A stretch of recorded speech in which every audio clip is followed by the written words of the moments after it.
Абай Құнанбайұлы қараша желтоқсанмен сол бір-екі ай. Қараша желтоқсанмен сол бір-екі ай. Қыстың басы бірі ерте, біреуі жай. Ерте барсам жерімді жеп қоям деп, ықтырмамен күзеуде отырар бай. Кедейдің өзі жүрер малды бағып, отыруға отын жоқ үзбей қағып. Тоңған ел жылытып тонын ереп, шекпен тігер қатыны бүрсен қағып. Жас балаға отта жоқ тұрған азап, талтайып қақтан алмай өле жаздап.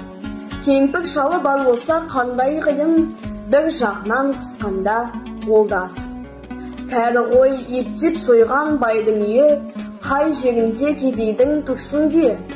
Қара қидан ортағап ұрыспай берсе, о да алған кедейге үлкен сыйы. Қар жауса да тоңбайды бай баласы, үй жылы киіз тұтқан айналасы. Байылына жалшылы жалынышты, ағып жүріп ойнатар көздің жасы. Бай үйіне кіре алмас тұра ұмтылып, бала шықса асынан үзіп жылып.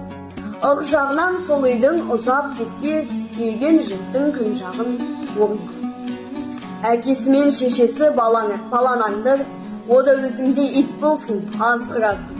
Асын жөндеп іше алмай қысылады, құрбысынан ұялып, өңшең жалбыр.